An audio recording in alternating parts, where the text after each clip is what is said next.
አድማጭ ተመልካቾቻችን እንደምን ቆያችሁ? እንደተለመደው ዩናይትድ በሆኑ መረጃዎች ተመልሰናል። ለሚቀጥሉት ጥቂት ደቂቃዎች አብራችሁን ከቆያችሁ ስለ ማንቸስተር አዲስ የወጡ መረጃዎችን የምናጋራችሁ ይሆናል። እስከ ቪዲዮ ፍጻሜ አብራችሁን ቆዩ። ቪዲዮውን ከመጀመራችሁ በፊት ግን ለዚህ ዩቲዩብ ቻናል አዲስ ከሆናችሁ ይህ የማንቸስተር ዩናይትድ ኢትዮጵያ ዩቲዩብ ቻናል ሲሆን በዚህ ዩቲዩብ ቻናል ስለ ማንቸስተር ዩናይትድ ወቅታዊና አዳዲስ መረጃዎችን ስለምናጋራ ከመረጃዎቹ ትካፈሉ ዘንድ ሰብስክራይብ በማድረግ ቤተሰብ እንድትሆኑ በአክብሮት እንጋብዛለን። ከዛ በተጨማሪም ይህንን ቪዲዮ ላይክ በማድረግ ተደራሽነታችንን እንድታሰፉልን እየጠየቅን ዛሬ ወዳዘጋጀንላችሁ አዳዲስ ዩናይትዳዊ መረጃዎች እንለፍ።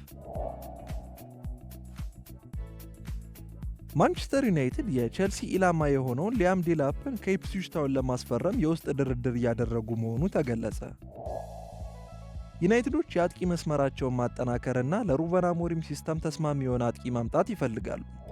ዴይሊ ሜል እንደዘገበው ዴላፕ በዚህ ክረምት የማንቸስተር ኢላማ ሲሆን ዋጋውም 40 ሚሊዮን ፓውንድ መሆኑ ተገልጿል። ቼልሲና ሊቨርፑል እንዲሁ አጥቂውን ማስፈረም ይፈልጋሉ። ነገር ግን ማንቸስተር ሲቲ በኮንትራት ውስጥ ወደ ክለባቸው የመመለስ ውል ስላላቸው የመመለስ መብት አላቸው። ዩናይትዶች የጄደን ሳንቾ እና የማርከስ ራሽፎርድ ሽያጭ ለኢፕስዊች ታውኑ ኮከብ ዝውውር የገንዘብ ድጋፍ እንደሚያደርግላቸው ያምናሉ። በኦልድ ትራፎርድ ቴክኒካል ዳይሬክተር የሆነው ጄሰን ዊልኮክስ ከቀድሞ የማንቸስተር ሲቲ አጥቂ ጋር ሰርቷል። ዊልኮክስም ዴላፕ እንዲያስፈርሙት ግፊት እያደረገ ይገኛል። ሊያም ዴላፕ በዚህ የውድድር ዘመን በፕሪሚየር ሊጉ 10 ጎሎችን ያስቆጠረ ሲሆን የበርካታ ክለቦችን ፍላጎት ስቧል። ተጫዋቹ አሁን ላይ ትኩረቱን በውድድር ዘመኑ ላይ ያደረገ ሲሆን በክረምቱ ግን ክለቡን እንደሚለቅ መረጃዎች ያመለክታሉ። ዩናይትዶች ጆሹዋ ዝርክዚና ራስመስ ሆይሉንድ ቢኖራቸውም ሁለቱ የፊት አጥቂዎች በኦልድ ትራፎርድ የሚፈለገውን ማቅረብ አልቻሉም። ከዚህም ባሻገር ዩናይትዶች ሊያም ዴላፕን እንዲያስፈርሙት በቀድሞ ተጫዋቻቸው ተጠይቀዋል። የቀድሞ የክለቡ ተጫዋች ፖል ፓርከር ከማይ ቤቲንግ ሳይትስ ጋር ባደረገው ቆይታ ማንቸስተር ዩናይትድ በዚህ ክረምት ሊያም ዴላፕን እንዲያስፈርሙት አሳስቧል። አጥቂው ከታይለር ዲውሊንግ ጋር በመሆን ለክለቡ ጥሩ ፊርማ እንደሚሆንና ለሩበን አሞሪም ስርዓት እንደሚመጥን ያምናል። ፓርከር ሲናገር ማንቸስተር ዩናይትድ ታይለር ዲውሊንግ እና ሊያም ዴላፕን መመልከት አለበት። ዴላፕ ማንቸስተር ዩናይትዶች የሚፈልጉትን ነገር መስጠት ይችላል። ዩናይትዶች ለጎል ቅርብ የሆነና ግቦችን ማምጣት የሚችል አጥቂ ያስፈልጋቸዋል። ዴላፕም ቢሆን ዩናይትድን እንደሚመርጥ እርግጠኛ ነኝ። ዲውሊንግ ለማንቸስተር ዩናይትድ የመሃል ሜዳ ክፍል ጥሩ ነው። ኳሱን ይዞ መሮጥ ይችላል። ኳሱን ለጓደኞቹ በስርዓቱ ያቀብላል። የግብ ዕድሎችን ይፈጥራል። ጎሎችንም ማስቆጠር ይችላል። ዩናይትድ ሁለቱንም መመልከት አለበት። ነገር ግን ትንሽ የተሻለ ነገር ወደሚሰሩበት ክለብ መሄድ ከፈለጉ ምርጫቸው ዩናይትድ ላይሆን ይችላል። ለራሳቸው ስም መመስረት ከፈለጉ ግን በማንቸስተር ውስጥ ማሳካት ይችላሉ ሲል ተናግሯል። የክለባችን የመስመር ተከላካይ የሆነው ዲያጎ ዳሎት ቡድኑ እያደገ እንደሚገኝ ተናግሯል። ዲያጎ ዳሎ ዩናይትድ በፕሪሚየር ሊጉ ሽንፈትን ቢያስተናግድም በማንቸስተር ዩናይትድ ወቅታዊ ሁኔታ ላይ ያለውን አመለካከት አጋርቷል። ፖርቹጋላዊ ተከላካይ የረጅም ጊዜ ስኬትን ለማግኘት መውደቆችን መቋቋም አስፈላጊ መሆኑንም ተናግሯል። ማንቸስተር ዩናይትዶች በታሪካቸው ካጋጠሟቸው አስቸጋሪ ጊዜያት አንዱን እያሳለፉ ይገኛል። ጥሩ ውጤት ባይኖርም ዳሎት ማንቸስተር ዩናይትድ በትክክለኛው መንገድ ላይ እንደሆነ ያምናል። ተከላካዩ ለኤምዩ ቲቪ አስተያየቱን ሰጥቷል።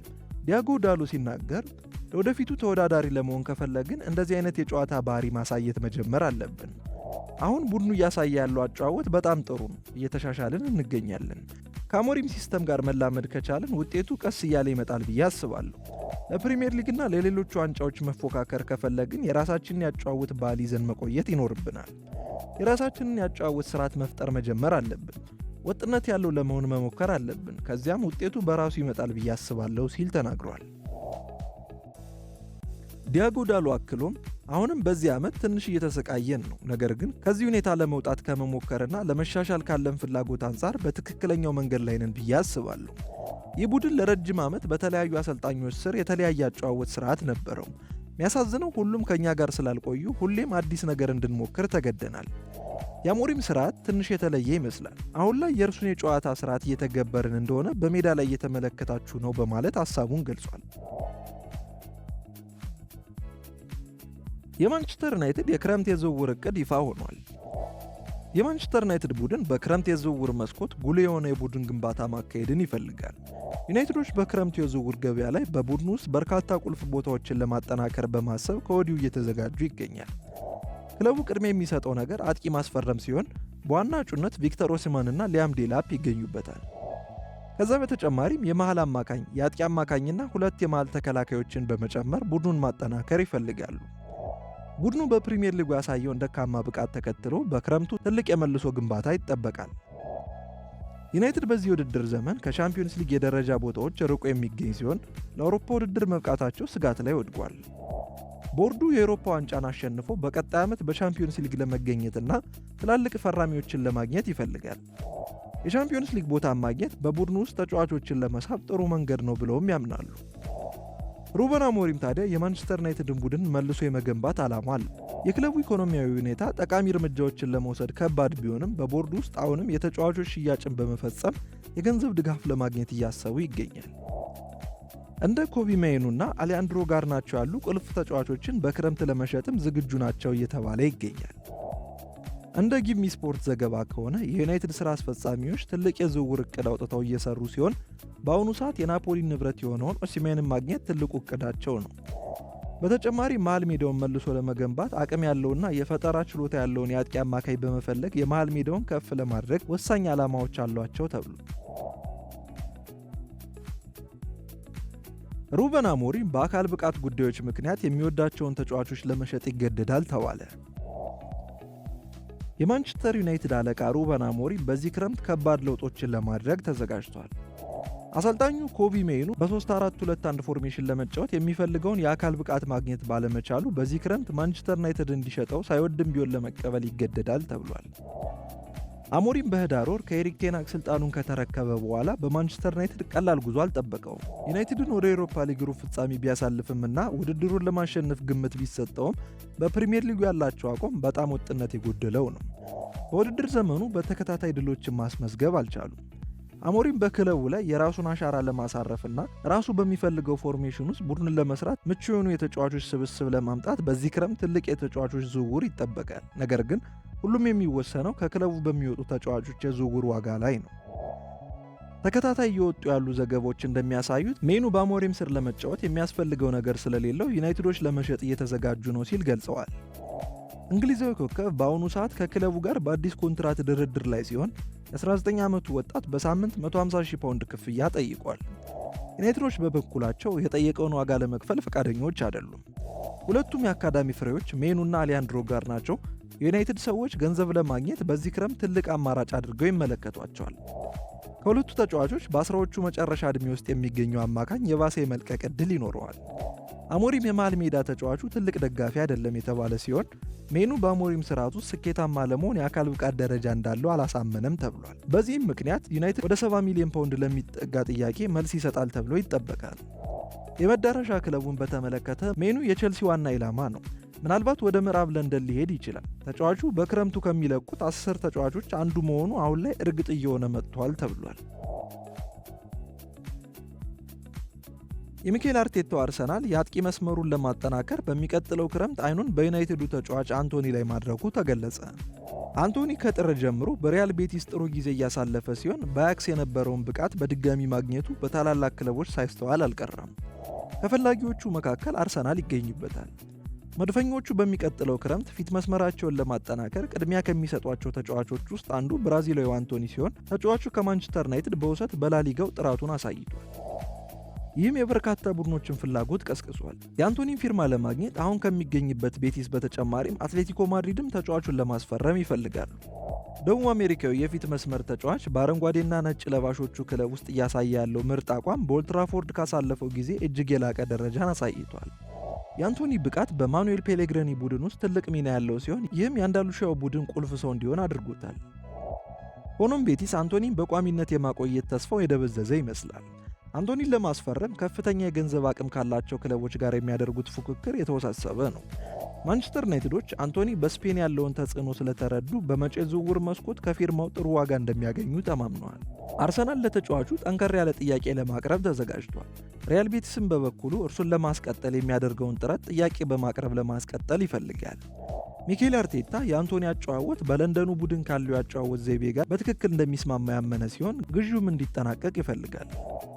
ሪያል ቤቲስ እርሱን የማቆየት እድላቸው ከአርሰናሎች ፍላጎት አንጻር ጠባብ ነው። የአርሰናል ዓላማ ከማንቸስተር ዩናይትድ ጋር ቀደም ብሎ መደራደር ሲሆን አሁን ላይ ያሉት ሁሉም ምልክቶች የብራዚላዊ ወደፊት ዕጣ ፈንታ ከሴቪያው ክለብ ውጭ እንደሚሆን ያመለክታሉ። አሰልጣኝ ሩበን አሞሪም የብሩኖ ፈርናንዴዝን መልቀቅ ቢቃወምም ሊለቅ ይችላል እየተባለ ይገኛል። የማንቸስተር ዩናይትዱ አሰልጣኝ ሩበን አሞሪም በክረምቱ የዝውውር መስኮት ብሩኖ ፈርናንዴዝ ወደ ሪያል ማድሪድ እንዳይሄድ በግል እንዳሳመነው ዘገባው የሚያሳይ ቢሆንም የቀድሞ የዩናይትድ ተከላካይ ግን ፖርቹጋላዊ አማካይ ሊሸጥ እንደሚችል ያምናል። በጥር 2020 ፈርናንዴዝ ከስፖርቲንግ ሊዝበን በ47 ሚሊዮን ፓውንድ ከተዘዋወረበት ጊዜ ጀምሮ በማንቸስተር ዩናይትድ ውስጥ ካሉ ምርጥ ተጫዋቾች መካከል አንዱ ሆኖ ራሱን አረጋግጧል። የአጥቂ አማካኙ ለማንቸስተር ዩናይትድ በዚህ ሲዝንም ጥሩ የሚባል እንቅስቃሴ ማድረግ ችሏል። ፖርቹጋላዊ ኢንተርናሽናል በ45 ጨዋታዎች 16 ጎሎችን ሲያስቆጠር 16 ለጎል የሚሆኑ ኳሶችን አመቻችቶ አቀብሏል። ይሁን እንጂ እንደ ሮይ ኪን ያሉ የቡድኑ ሌጀንዶች ቡድኑን በቂ ስራ አልሰራም በሚል ሲተቹት መቆየታቸው ይታወሳል። በሳምንቱ መጨረሻ የስፔኑ ኃያል ክለብ ማድሪድ በክረምቱ የዝውውር መስኮት ፈርናንዴዝን ለማግኘት እየተዘጋጁ ነው የሚል መረጃዎች ወጥተው ነበር። ሪያል ማድሪድ ለ30 ዓመቱ ኮከብ 90 ሚሊዮን ፓውንድ ለማቅረብ መዘጋጀቱም ተነግሯል። የዩናይትድ አሰልጣኝ አሞሪም በፈርናንዴዝ ወደፊት ዕጣ ፈንታ ላይ የሚስተዋሉ ግምቶችን በይፋ ተናግረው ኮከቡ የትም እንደማይሄድ ገልጸዋል። ጊሚ ስፖርት አሁን ላይ አሞሪም ከፈርናንዴዝ ጋር በግል ባደረገው ውይይት ተመሳሳይ አቋም መያዙን የገለጸ ሲሆን የማንቸስተር ዩናይትድ አለቃ ተጫዋቹ ለወደፊት በማንቸስተር እንደምናየው ተናግሯል። ሩበን አሞሪም ፖርቹጋላዊውን አማካኝ ከሪያል ማድሪድ ጋር የሚያገናኘውን ማንኛውንም ግምት በመዝጋት የፕሮጀክታቸው ዋና አካል አድርገው እንደሚመለከቱት ለፈርናንዴዝ ግልጽ አድርገውለታል ሲል ታማኙ ጊሚ ስፖርት ዘግቧል። ማንቸስተር ዩናይትድ ታዲያ ፈርናንዴዝን አንሸጥም ብለው አጥብቀው ቢናገሩም የቀድሞው የማንቸስተር ዩናይትድ ተጫዋች ማይክል ሲልቬስተር ግን የፕሪሚየር ሊጉ ክለብ ፖርቹጋላዊውን ኮከብ ገንዘብ ለማግኘት ሲሉ ይሸጡታል ብሎ ያምናል። ክለቡ ያለበትን የፋይናንስ ሁኔታ ታውቃላችሁ። በእውነቱ ሁሉም ሰው ለሽያጭ የቀረበ ይመስለኛል፣ ምክንያቱም ከጥቂት ተጫዋቾች ገንዘብ ማግኘት አለባቸው።